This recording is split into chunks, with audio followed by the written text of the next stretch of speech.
She cheated me out of everything in the divorce, so I uncovered her crimes and took it all back. I sat in the courtroom, the air thick with tension. My hands rested on the wooden table in front of me, feeling every scratch and groove under my fingertips. Across from me was Camila, my soon-to-be ex-wife. Her perfectly styled hair and sharp gray suit made her look like she'd already won. Next to her, Griffin Leary, her lawyer, leaned back in his chair with a smug grin plastered across his face, as if he were enjoying every second of my downfall. The divorce hearing had dragged on for hours, and now we were at the end, the part where they divide up our lives like it was some garage sale. Griffin's voice cut through the room, sharp and mocking. "Enjoy your new life. You'll be leaving with nothing," he said, his eyes glinting with victory. Camila didn't even look at me when she spoke. Her words were cold and quick. "You should have been a better husband." I felt my heart slam against my chest, a hot rush of anger mixing with something heavier, regret maybe, or just plain hurt. But I didn't let it show. I kept my face steady, my jaw tight, my eyes locked on the judge's weathered hands as he shuffled papers in front of him. The judge, a tired-looking man with gray hair and a voice like gravel, turned to me. "Mr. Rhodes, do you have any final words before I make my ruling?" he asked, peering over his glasses. The room went quiet, and I could feel Camila and Griffin watching me, waiting for me to crumble, to beg, to say something weak. But I didn't. Instead, I felt a small, strange calm settle over me, like the moment before a storm hits. I reached into my briefcase, my fingers brushing against the thick folder I'd spent months putting together. "Actually, yes," I said, my voice steady as I slid it across the table toward him. "I'd like to submit this as evidence." The judge raised an eyebrow, curious, and took it from me. Camila's head snapped up, her eyes narrowing, but I didn't look at her, not yet. I wanted to see her face when the truth hit. The judge opened the folder, his fingers flipping through the pages one by one. I knew what he was seeing, every receipt, every email, every bank statement I'd dug up like buried treasure. My hands stayed clasped in front of me, but inside my mind was racing. This wasn't just about the divorce anymore. This was about everything she'd taken from me, everything she thought I'd let her get away with. The silence stretched on and I risked a glance at Camila. Her smirk was gone, her face had gone pale, like the blood had drained right out of her. Griffin shifted in his seat, his fingers tapping nervously on the table, his confidence cracking. "What is this?" he muttered under his breath, but I didn't answer. I didn't need to. The judge's eyes flicked up to me, then back to the papers, and I could tell he was starting to understand. I leaned back in my chair, letting the moment sink in. For months I'd been the quiet one, the guy who didn't fight back, the husband who let her walk all over him. But not today. Today I was the one with the upper hand, and it felt good, better than I'd expected. Camila's voice broke the silence, sharp and shaky. "What did you do?" she hissed, leaning toward me, her eyes wide with something I hadn't seen in her before, fear. I didn't answer right away. I just smiled, a small, tight smile, and turned my attention back to the judge. He cleared his throat, setting the folder down, and looked at Camila's side of the room. "Counselor Miss Rhodes," he said, his tone heavy, "we're going to need to discuss this further." My heart was still pounding, but now it wasn't anger driving it, it was satisfaction. I'd played my card and the game was about to change. The courtroom buzzed with whispers as the judge called for a recess, and I watched Camila and Griffin huddle together, their heads bent low, their voices sharp and fast. She shot me a look, half rage, half panic, and I met her gaze without flinching. 12 years of marriage, and it had come to this, me with a folder full of her secrets, her with nothing but a lawyer who was starting to sweat. I didn't know what the judge would decide, not yet, but I knew one thing for sure: Camila wasn't laughing anymore. And that was enough for now. I stood up as the bailiff motioned for us to leave the room, my folder still sitting on the judge's bench like a ticking bomb. This wasn't the end, not even close, but it was a start, a damn good one. I walked out of the courtroom, my steps steady, my head high, feeling lighter than I had in years. Whatever came next, I was ready. I woke up that morning expecting the usual, coffee brewing in the kitchen, the soft hum of the house waking up, maybe a quiet hour to myself before the day started. The bedroom was still dark, the curtains drawn tight, and the clock on my nightstand blinked 6:45 in red digits. I rubbed my eyes, feeling the weight of another restless night, and swung my legs out of bed. Camila was already up, which wasn't unusual. She'd always been the early riser, the one with energy I could never match. I shuffled into the kitchen, my bare feet cold against the tile, and saw her standing by the counter. She wasn't making coffee, though. She was holding a manila envelope, her fingers tapping against it absently, her eyes glued to her phone. "Morning," I mumbled, reaching for the coffee pot, but she didn't look up. Instead, she slid the envelope across the counter toward me, her voice casual, like she was telling me about the weather. "I've spoken to my lawyer," she said. This should be simple. I froze, my hand hovering over the pot, the words sinking in slow and heavy. 12 years we'd been married. 12 years of me standing by her, building a life together, and this was how it ended. I picked up the envelope, my fingers fumbling with the clasp, and pulled out the papers inside. Divorce papers.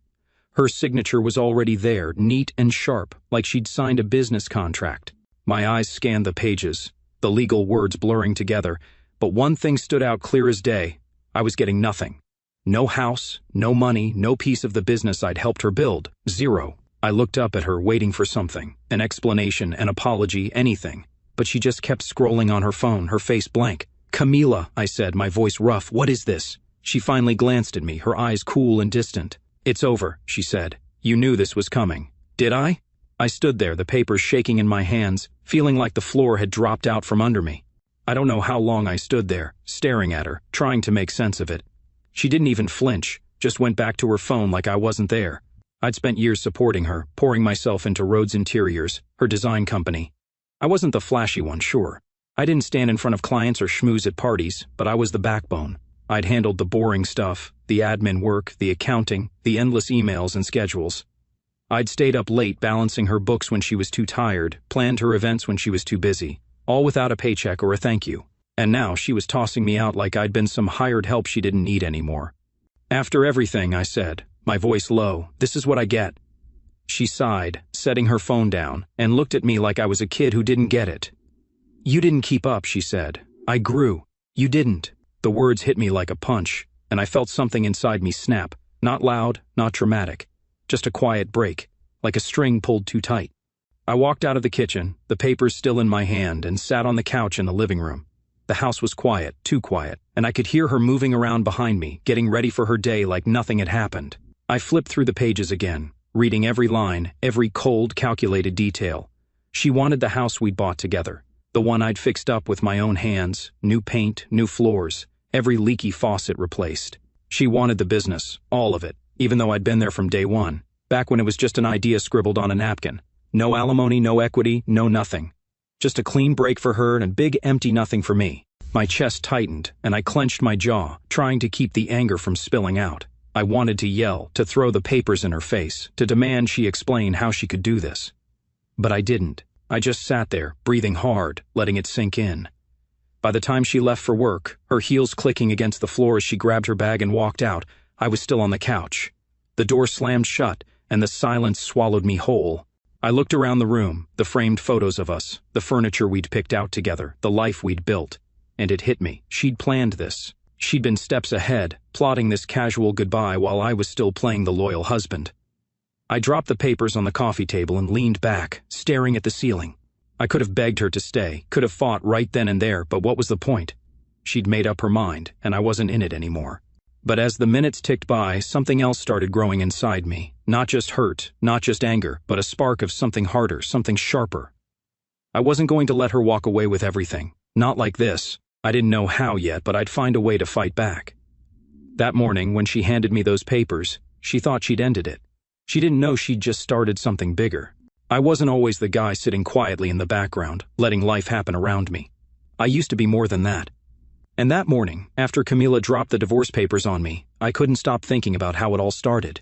I sat in the living room, the same spot where I'd stared at those papers, but now my mind was drifting back to the early days, back when Camila and I were a team. The house was still quiet, the kind of quiet that presses down on you, and I could almost hear the echoes of how things used to be. I'd been her biggest cheerleader when she started Rhodes Interiors, back when it was just the two of us in a cramped apartment, her sketching designs on cheap graph paper, while I built her first portfolio website from scratch. I wasn't a tech genius, but I figured it out, hours of trial and error, late nights with bad coffee, just so she could show her work to the world. She'd smiled at me then, her eyes bright, saying, "We're going to make it big, you and me." I believed her. I believed in us. Those first years, I was everywhere she needed me to be. I'd cold call potential clients, my voice shaky but determined, setting up meetings for her to pitch her ideas. I'd shake hands at networking events, my tie crooked and my palms sweaty, while she worked the room like she was born for it. People started noticing her talent, her charm, and soon the clients rolled in. I was proud, even if I stayed in the shadows. I didn't mind being the quiet one. I liked building something with her. When she threw her first big business mixer, I was the guy behind the bar, pouring drinks, smiling at her guests, making sure everyone had a good time. No one remembered my name, but I didn't care. Camila was shining, and that was enough. I built half of that business with her, even if my name wasn't on the logo, the website, the client lists, or the late-night brainstorming sessions. It was ours, or so I thought. Now, sitting there with the divorce papers staring back at me, I realized how much I'd given, and how little she'd ever given back. The house felt emptier than ever, every corner reminding me of what I'd put into it. I'd fixed the creaky stairs, painted the walls that soft blue she loved, spent weekends planting the garden she'd always wanted. And Rhodes Interiors? I'd been the one tracking expenses when she forgot, chasing down payments from slow clients, keeping the books balanced so she could focus on designing. I never asked for credit, never demanded a title. I just did it because I loved her, because I believed in her dream. But she'd taken it all and made it hers, like I'd never existed. The anger was still there, simmering under my skin, but it wasn't just anger anymore. It was clarity. I knew that business inside and out better than she thought I did. That was my edge, and I was going to use it. I grabbed my phone and scrolled through my contacts, my thumb hovering over a name I hadn't called in years. Zaire. He'd been a friend back in college, a guy who'd always had my back, and now he was a paralegal at some small firm downtown. I hit call, my heart picking up as it rang. "Hey, man," he answered, his voice warm but surprised. "Been a while. I didn't waste time with small talk." "I need your help," I said, keeping it simple. "Camila's trying to take everything, divorce stuff. I've got some ideas, but I need someone who knows the legal side." He didn't hesitate. "Say no more. Meet me tomorrow, coffee shop on 5th. We'll figure it out." I thanked him, feeling a small weight lift, and then dialed another number, Noah, a freelance tech guy I'd met at one of Camila's events. He was quiet like me but sharp, the kind of guy who could dig into anything digital. "Noah," I said when he picked up, "I need you to track some stuff, old files, accounts, passwords. Can you do it?" He laughed, a short, dry sound.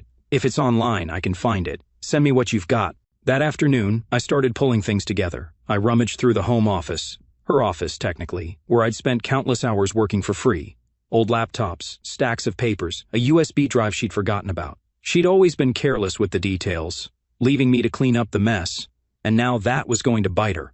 I found backups of early business files, client lists I'd typed up, even some login info scribbled on sticky notes she'd tossed aside. My hand shook a little as I plugged in a dusty drive and watched the screen light up with folders, years of data she thought I'd never touch. I didn't know exactly what I was looking for yet, but I knew there was something. She'd gotten sloppy over the years, too confident, and I'd been too loyal to notice. Not anymore.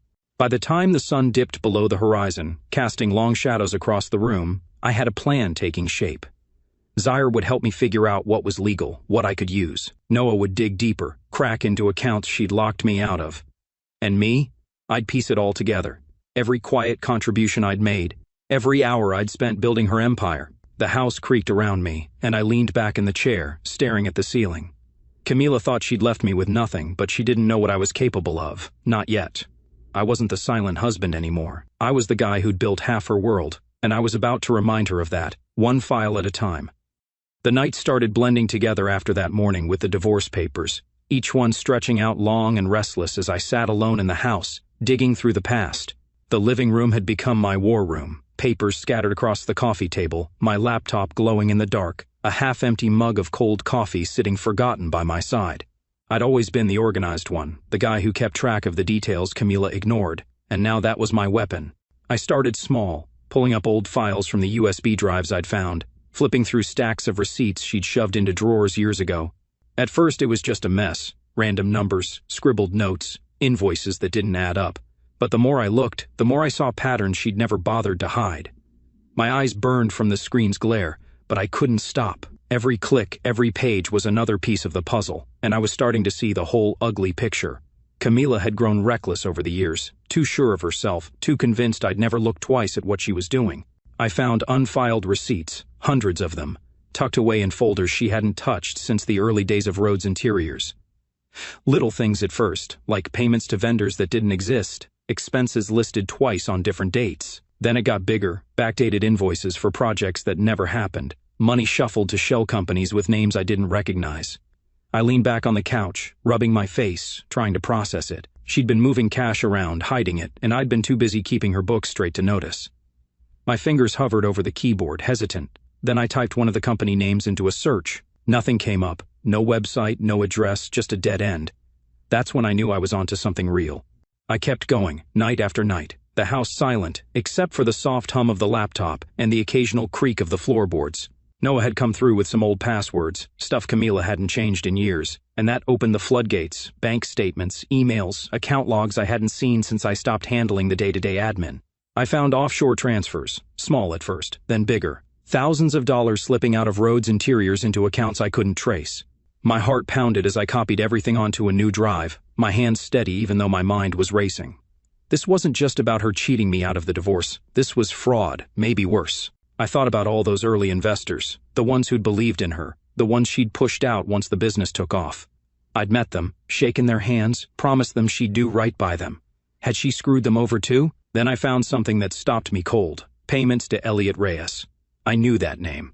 He was her consultant, the guy she'd started mentioning a couple of years back, always with a little smile I didn't like. I'd seen him at a gala once, tall, slick, too friendly with her, his hand lingering on her arm while I stood across the room pouring drinks. The payments started small, a few hundred here and there, labeled consulting fees, but they grew, 5,000, 10,000, all funneled through Rhodes Interiors like it was legit. I stared at the screen, my jaw tight, feeling the sting of it hit me all over again. Not just her boyfriend, but her paid boyfriend, funded with money I'd helped her make. I wanted to smash something, to yell, to storm out and confront her right then. But I didn't. I took a deep breath, saved the file, and kept going. Anger wasn't enough anymore. I needed strategy. The folder I was building grew thicker every night, digital at first, then printed pages I stacked in a locked drawer.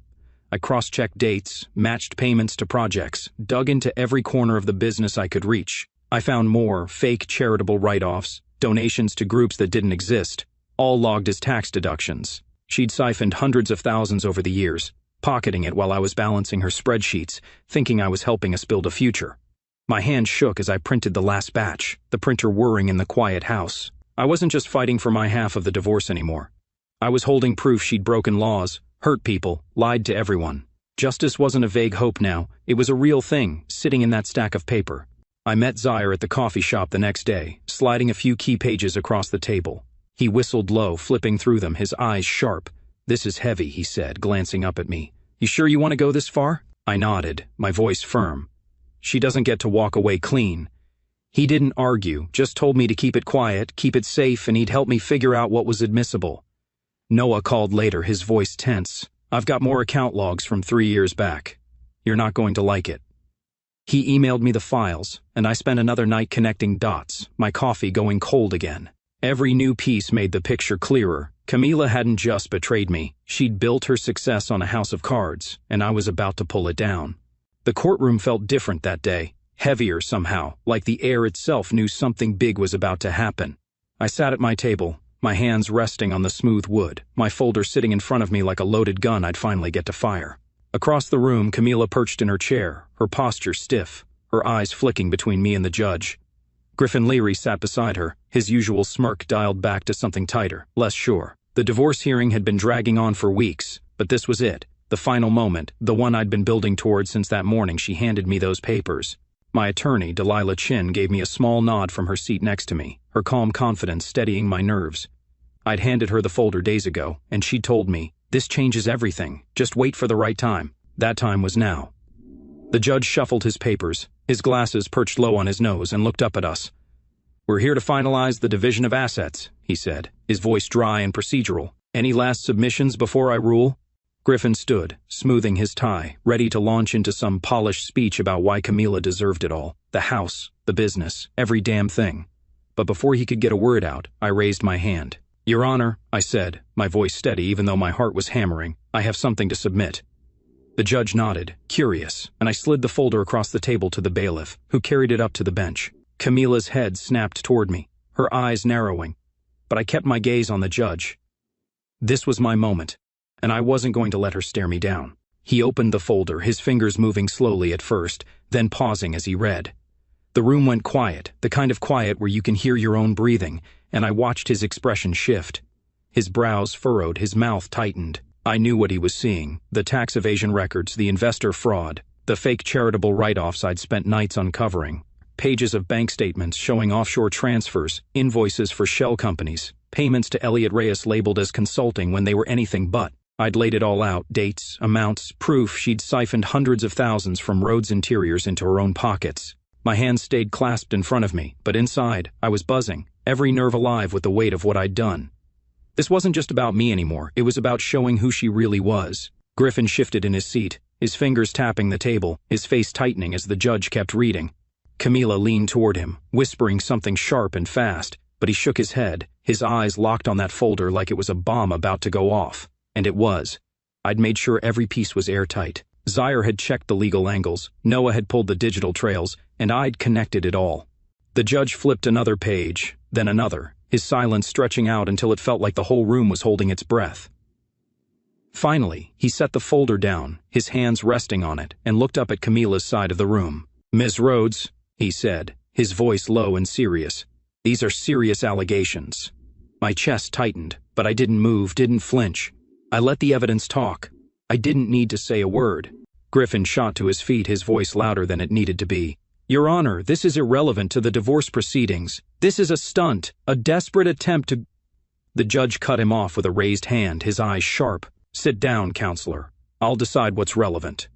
Griffin sank back into his chair, his face red, and I caught the smallest tremble in Camila's hands as she clasped them in her lap.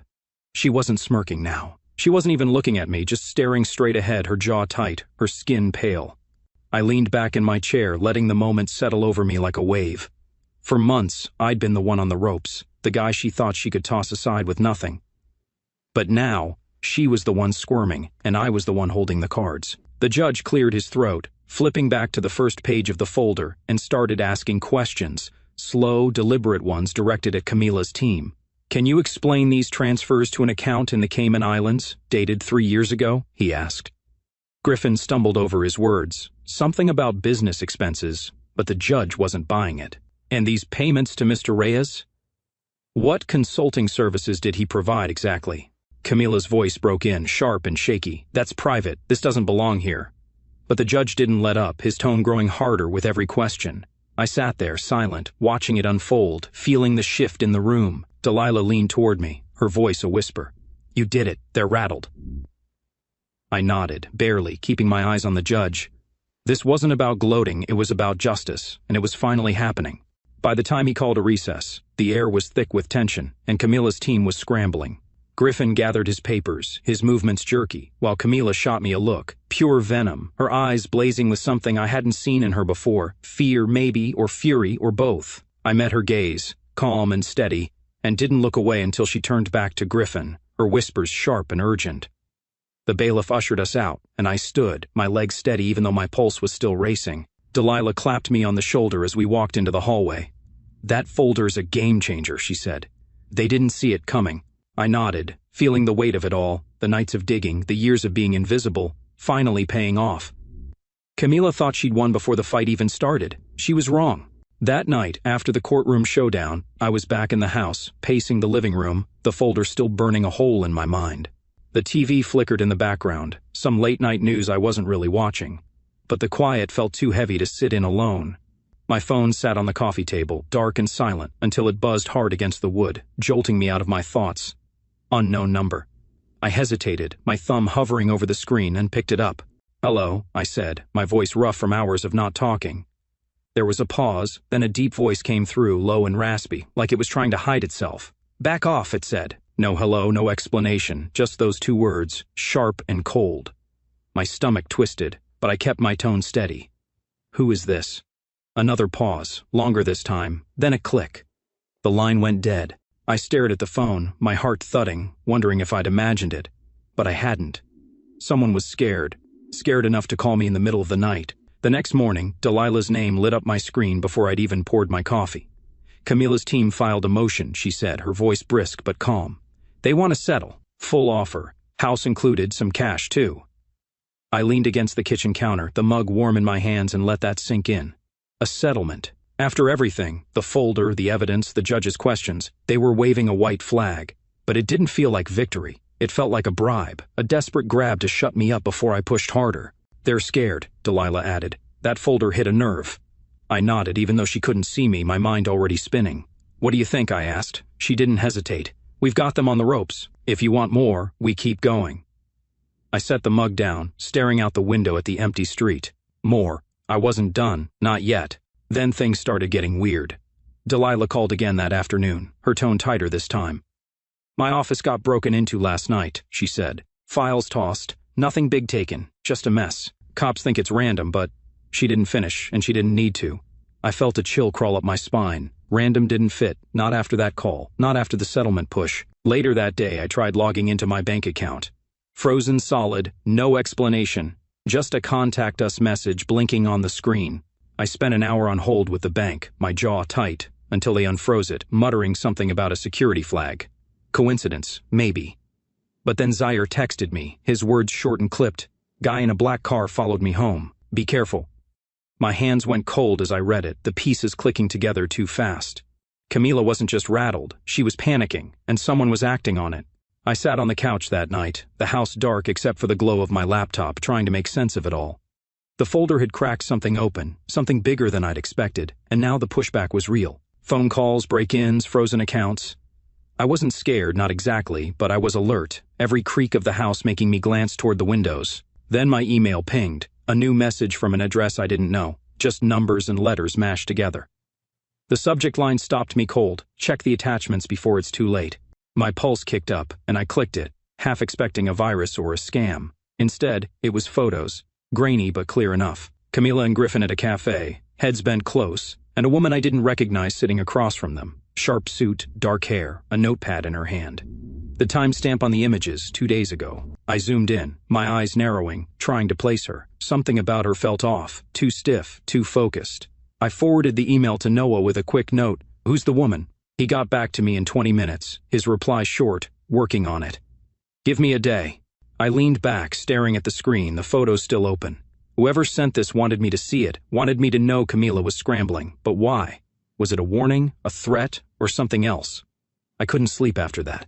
I kept the lights on, kept checking the locks, my mind running circles around what I'd stirred up. The settlement offer sat in my inbox too, forwarded by Delilah, but I didn't touch it. This wasn't about money anymore. It was about the truth, and I was too close to back off now. The next day, Noah called, his voice low and quick. "That woman? Special Agent Thea Morgan, FBI, financial crimes.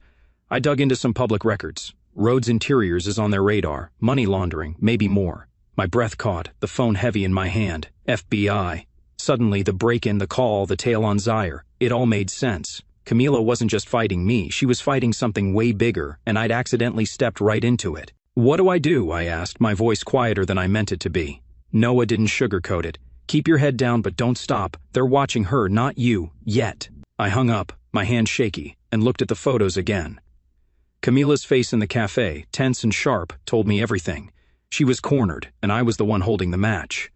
The house felt like a cage that week, every shadow sharper, every noise louder, after that anonymous email dropped those photos in my lap. I kept them open on my laptop, staring at Camila and Griffin huddled with Special Agent Thea Morgan, the FBI's financial crimes expert, in some tucked-away cafe. My coffee sat cold on the table, untouched, as I tried to wrap my head around it.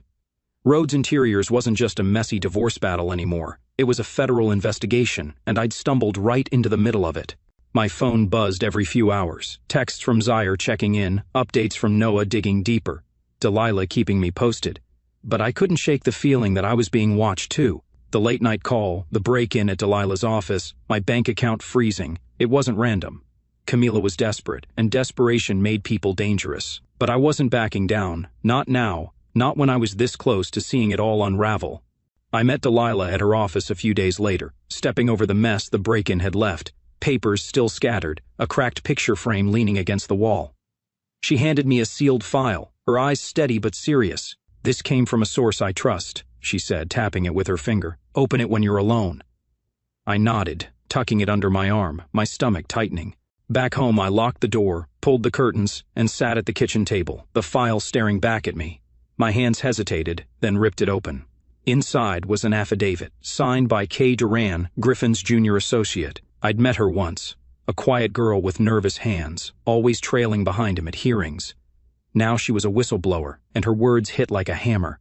She laid it all out, Camila faking bids to overcharge clients, manipulating contracts, funneling kickbacks to big corporate contractors. Worse, Griffin knew. He'd helped cover it up, signing off on the lies. My breath caught as I read. the pages shaking in my hands. This was the smoking gun, and it wasn't just about the divorce anymore. It was criminal. I leaned back in the chair, the kitchen dark except for the glow of the lamp overhead, my mind racing. Kay's affidavit tied everything together: the shell companies, the offshore accounts, the payments to Elliot Reyes. Camila had built Rhodes Interiors into a front, a shiny mask for something dirty, and I'd been too busy playing the loyal husband to see it. But now I saw. The FBI was circling. Morgan's presence in those photos proof they were closing in. Delilah had confirmed it over the phone that morning. The feds are watching her company. Money laundering through design contracts. Your folder probably tipped them off. I didn't know if I'd started this or just sped it up, but either way, I was in it now. The threats, the call, the break-in, weren't just Camila's panic. They were her trying to plug a leak that was already flooding. My phone buzzed again as I sat there, another unknown number. I picked it up, my voice low. Yeah? A text popped up instead of a voice. You don't want to be part of this. My jaw tightened, and I typed back. Too late. No reply came, but I didn't expect one. I set the phone down, my hands steady now, the affidavit still open in front of me. Whoever was texting, whoever had tailed Zaire, they thought they could scare me off. They didn't know me, not the real me, the guy who'd spent years building something only to watch it get stolen. I called Noah that night, my voice quiet but firm. You still digging? He sighed, the sound crackling through the line. Yeah, found more. Encrypted emails between Camila and some guy named Jonas Vick. Took me hours to crack, but it's shady offshore accounts, coded transfers. I'll send it over. My heart picked up. Jonas Vick. I didn't know the name, but it felt heavy, like another piece I hadn't seen yet. Thanks, I said. Keep it safe. He laughed, short and dry. You too, man. This is getting wild. Wild didn't cover it. When the files hit my inbox, I skimmed them. Dates, amounts, cryptic messages about cleaning the books. It was more fuel, more ammo, and I added it to the growing pile. The affidavit, the photos, Noah's finds. It was a mountain now, and Camila was standing at the bottom, about to get buried. I didn't sleep much that night, the house creaking around me, my mind too full to rest. The FBI angle changed everything. Morgan wasn't meeting Camila to chat about interior design, she was hunting, and I'd handed her a map with that folder in court. But I wasn't just a bystander anymore. The threats kept coming, subtle but real, and I knew Camila's team was scrambling. Griffin's name on that affidavit meant he was sinking too, disbarment at best, jail at worst. I paced the living room, the photos and files spread out like a war plan, and felt the shift inside me. This wasn't about fairness or getting my share. It was bigger, messier, a fight I hadn't signed up for but couldn't walk away from. I was standing at the edge of something huge, and all I could do was keep pushing forward, one step at a time. The days after that affidavit landed in my hands felt like walking through a storm. Everything moving fast, dark clouds closing in, but I kept my footing. I sat in the living room most nights, the lamp casting long shadows across the papers and files spread out on the coffee table. My laptop hummed as I cross-checked every new piece Noah sent me. Kay Duran's words kept echoing in my head. Camila faking bids, Griffin signing off on kickbacks, the whole shiny facade of Rhodes Interiors crumbling under the weight of her lies. I'd known she'd screwed me over, but this was a machine, a calculated grind that chewed up clients, investors, even me, all to keep her pockets full. The FBI was in it now. Special Agent Thea Morgan's face from those cafe photos stuck in my mind, and I was starting to feel the heat too. The threats weren't stopping, and they weren't subtle anymore. It started with another text that week, late at night, while I was poring over Jonas Vick's encrypted emails. My phone buzzed, the screen lighting up the dark room. You don't want to be part of this. Same message as before, same unknown number. I stared at it, my thumb hovering over the reply button, but I didn't type anything this time. Instead, I tossed the phone onto the couch and went back to the emails, dates, coded phrases, transfers to accounts I couldn't trace. Whoever was texting thought I'd scare easy, but they didn't get it. I was already in too deep, and every new threat just made me dig harder. The next morning, Zaire called, his voice tight. That black car was back last night, parked across my street for an hour. I'm fine, but this ain't random. My stomach twisted, but I kept my tone calm. Lay low, I told him. We're close. He grunted agreement, and I hung up, feeling the weight settle heavier on my shoulders. Delilah met me at a diner that afternoon, her eyes scanning the room before she slid into the booth across from me. She looked tired, the break-in still nagging at her, but her voice was steady. Kay's affidavit is gold, she said, keeping it low. The FBI's got it now. Confirmed through a contact. They're building a case, and your folder gave them the push. I nodded, sipping my coffee, the bitter taste grounding me. "What about the settlement?" I asked. She smirked, just a little. "Still on the table, but it's a panic move. Camila's team knows the feds are sniffing around. They're hoping you'll take it and disappear." I set the mug down, my hand steady. "Not happening," I said. "This isn't about money anymore." She didn't argue, just gave me a look that said she'd known that all along. Back home, I kept working, the house quiet except for the rustle of papers and the occasional ping of my email. Noah's latest batch had more on Jonas Vick, some shady financial fixer with a trail of shell corporations stretching overseas. The emails tied him to Camila, vague but damning hints of cleaning up and moving assets. I added it to the pile, my mind racing. The affidavit had already blown the lid off, Kay spilling about fake bids and kickbacks, but this was the next layer, the deeper dirt. Griffin was in it too, his name popping up in the emails, and I could almost picture him sweating, his smug grin long gone. The FBI had the case now, Delilah said, and I wondered how much they'd already known before I handed over that folder. Then the threats ramped up again.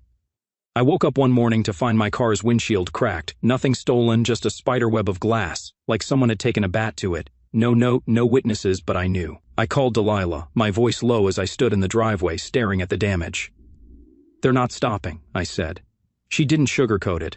"They're scared, and scared people get stupid. Keep everything locked down. Files, doors, all of it." I nodded to myself, the cold air biting at my hands, and went back inside. That night, another text, last chance. I didn't reply, just screenshot it and sent it to Delilah and Noah. My hands didn't shake anymore. Anger had turned into something colder, something focused. They could smash my car, tail my friends, send their cryptic messages, but I wasn't the one running out of moves. I met Zaire the next day at a park, away from prying eyes, the wind rustling the trees around us. He handed me a USB drive, his face tense. More account logs Noah pulled, stuff from 2 years back. Matches Kay's story. I took it, slipping it into my pocket. "You okay?" I asked. He shrugged, but his eyes darted to the parking lot. "I'll live, just don't like the shadows." I clapped his shoulder, grateful, and headed home to plug it in. The logs were a goldmine, transactions mirroring the affidavit, payments to contractors who'd never worked a day, all signed off by Camila and Griffin. It was airtight, and I knew the feds would eat it up. But I wasn't done. I wanted every loose end tied, every secret dragged into the light. By the end of the week, I sat in the dark again, the pile of evidence towering on the table. The FBI was moving, Camila's team was cracking, and I was still here, the guy they'd underestimated. The threats kept coming, but they were noise now, desperate, flailing noise. I wasn't just fighting for me anymore. I was in the middle of something bigger, something that could take her down for good, and I was ready to see it through, no matter what they threw at me next. The final hearing crept up fast, and by the time I walked into that courtroom again, I felt like a man who'd been running a marathon, tired but too stubborn to stop. The air was thick with tension, the kind you could feel in your bones, and I took my seat next to Delilah, my hands resting on the table, steady despite the storm inside me. Across the room, Camila sat rigid, her face drawn tight, like she hadn't slept in days. Griffin was beside her, his tie slightly crooked, his usual swagger replaced by a twitchy edge. The folder I'd submitted weeks ago had done its damage, cracked their armor, set the FBI sniffing, but I wasn't done. I'd spent every night since then building more, digging deeper, and now I had one last play. The judge banged his gavel, the sound sharpening the quiet room, and called us to order. "Closing statements," he said, his voice gruff. "Let's wrap this up." Griffin stood first, his hand smoothing his jacket, trying to pull himself together. He launched into a speech, polished, rehearsed, all about how Camila deserved the business, the house, everything, because she'd built it from the ground up. His voice was loud, confident at first, but I caught the cracks, the way his eyes flicked to me, the slight stumble over his words. He was nervous, and he should have been. The settlement offer was still on the table, bumped up since the last hearing, a fat stack of cash in the house, dangled like bait to make me go away. Delilah had forwarded it to me days ago, and I'd stared at it, tempted for half a second. Freedom, a clean break, no more fighting. But I didn't come this far to cash out. The judge nodded at me. "Mr. Rhodes." I stood slow and deliberate, feeling every eye in the room on me. "Your Honor," I said, my voice calm but firm, "I have one final file." The courtroom went still, a hush falling over it like someone had hit mute.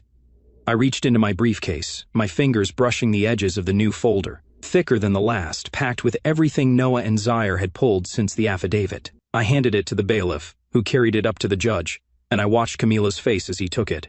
Her eyes widened, her hands gripping the table, and I saw the panic flash across her, raw, unguarded. Griffin shot up, his voice sharp. "Objection, Your Honor. This is irrelevant, a delay tactic." The judge didn't even look at him, just raised a hand. "Sit down," he said, his tone hard enough to make Griffin drop back into his chair, his face red. The judge opened the folder, his glasses slipping down his nose as he started reading. I knew what was in there: emails tying Camila to Jonas Vick, the financial fixer Noah had tracked, proof of shell corporations funneling money overseas, transactions that matched Kay's affidavit down to the dollar. I'd spent nights piecing it together, cross-checking dates, connecting dots until my eyes burned. This wasn't just about Rhodes Interiors anymore. It was international fraud, a web bigger than I'd ever imagined. The judge's face darkened with every page, his fingers pausing, then flipping back to double-check. I stood there, my heart pounding but my stance steady, letting the evidence do the talking. Camila whispered something to Griffin, her voice low and frantic, but he just shook his head, his hands clenched on the table. They were sinking, and they knew it. The room stayed quiet, the only sound the rustle of paper as the judge worked through the file. He stopped halfway, looked up at Camila, his eyes narrow. "Ms. Rhodes," he said, "these documents suggest serious misconduct beyond the scope of this divorce. Can your counsel explain?" Griffin fumbled, standing again, his words tripping over each other. "Your Honor, this is unverified. It's not part of the proceedings." The judge cut him off, his voice like steel. "It's part of my courtroom now. Sit." Griffin sank down, his face pale, and I caught Camila's hands trembling in her lap. She turned to me then, her eyes wide, her voice a harsh whisper across the room. "You don't know what you've done." I met her gaze, unflinching, and smiled, just a small, tight curve of my lips. "I think I do," I said, loud enough for her to hear, soft enough to keep it between us. The judge kept reading, his expression growing grimmer, and I knew it was over, not just the hearing, but her whole game. Delilah leaned toward me, her voice a murmur. "You've got her. This is the knockout." I nodded, barely moving, my eyes on the judge. He finished the last page, set the folder down, and rubbed his temples like it had given him a headache. "This court will recess," he said finally. "I'm referring these documents to the proper authorities. We're done here." The gavel banged, and the room erupted, Griffin arguing with the bailiff, Camila staring at the table, her face drained of color. I stood there, the noise washing over me, feeling the weight lift just a little. It wasn't about winning anymore, it was about ending it, about dragging every lie into the light. As we filed out, Delilah clapped me on the back, her grin sharp. "You buried her," she said. I didn't smile back, just nodded, my mind already spinning ahead. Camila's whisper stuck with me. "You don't know what you've done," and I wondered what she meant. Was it a threat, a plea, or just the last gasp of someone who'd lost? I didn't know yet, but I'd find out. For now, I walked out of that courtroom, my head high, the folder's truth echoing behind me. She thought she could erase me. She was wrong. The week after the final hearing passed in a blur, like the world had sped up and left me standing still to catch my breath. Camila's arrest hit the news 7 days later. Handcuffs, a grim-faced mugshot, Rhodes Interiors splashed across headlines as a suspected front for money laundering and fraud. I saw it on my phone, sitting in the kitchen with a cup of coffee, the steam curling up in the quiet morning light. Her assets were frozen, the business collapsed overnight. Clients pulling out faster than the feds could seize files. Griffin got disbarred within days, his name tied to the affidavit and those emails, his career torched. Jonas Vick, the shadowy fixer, vanished. No trace, no word, like he'd never existed. As for me, the judge's ruling came through. I got the house, a fair chunk of what was left of her accounts, and the satisfaction of knowing the truth had won. But it didn't feel like a win, not the way I'd expected. I stood in the living room that first night after the ruling, the house too big, too empty, every corner echoing with 15 years of a life that didn't exist anymore. The furniture was still there, the couch we'd picked out, the shelves I'd built, but it felt like someone else's now. I'd spent so long fighting, digging, proving I wasn't the nobody Camila thought I was, and now it was over. The folder, the late nights, the threats, it had all led to this, and yet I didn't know what this was. I packed a small bag that evening, just clothes, a toothbrush, some papers, and locked the door behind me. The house could wait. I needed air, space, something new. I drove north, no real plan, just the hum of the road and the weight lifting off my chest with every mile. Pine Haven was where I landed, a quiet coastal town, all salt air and gray waves, far enough from the city to feel like a different world.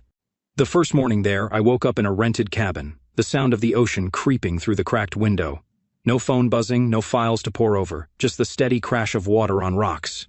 I walked down to the beach, my shoes sinking into the sand, the wind tugging at my jacket. For the first time in years, I didn't have to be anywhere, didn't have to fix anything. I sat on a driftwood log, watching the tide roll in, and let my mind wander. Camila's face flashed through it, her smirk in court, her panic at the end, but it didn't sting anymore. She'd lost everything, the business, the money, her freedom. I'd walked away with more than she'd ever meant to give me. But it wasn't about that. It was about me, about finally stepping out of her shadow and into something of my own. The days in Pinehaven stretched out, slow and simple. I'd grab coffee at a little shop downtown, the barista nodding like I'd always been there. I'd walk the shore, picking up shells or just staring at the horizon, letting the salt air clear my head. The settlement money hit my account midweek, enough to start over, not enough to change the world, and I didn't touch it yet. I didn't need to. The house back home was mine to sell or keep, but I wasn't ready to decide. For now, this was enough. A bed, a roof, the sound of waves. I'd spent so long chasing justice, building that case, that I'd forgotten what it felt like to just breathe. Here, I remembered. One night I sat on the cabin's porch with a beer, the sky dark and dotted with stars. My phone sat inside, off since I'd arrived, and I didn't miss it. Zaire had texted before I left, "You good?" And I'd said, "Yeah," meaning it. Delilah called too, her voice sharp with pride. "You took her down, you know that?" I'd smiled, tired but real. "We did," I'd said, because it wasn't just me. Zaire, Noah, her, even Kay, they'd all had a hand in it. But now they were back there, and I was here, alone in a way that didn't feel lonely. I tipped the bottle back, the cold fizz hitting my throat, and thought about the last 15 years I'd been her shadow, quiet, steady, invisible, pouring myself into her dreams until mine faded. Now they were gone, reduced to evidence in a courtroom, and I was still standing. The next day, I walked into town, the streets quiet except for a few locals nodding hello. I stopped at a hardware store, bought a cheap fishing rod on impulse, figuring I'd try something new. Back at the beach, I cast the line out, the waves swallowing it, and waited. Nothing bit, but I didn't care. It wasn't about the fish. It was about the doing, the being, the space to figure out who I was without her. The sun dipped low, painting the water gold, and I reeled in the line, my hands steady. No revenge fantasies played in my head, no gloating over her arrest. That was done. This was mine, my time, my choice, my life. By the end of the week, I knew I'd stay in Pinehaven a while longer. The cabin was cheap, the air was clean, and the noise in my head was finally quiet. I wasn't celebrating, wasn't mourning, just living, one day at a time. I'd been her husband, her backbone, her ghost. But now I was just me, and for the first time in years, that was enough. The ocean rolled on, endless and steady, and I watched it, feeling like a man who'd finally walked away, not from her but towards something.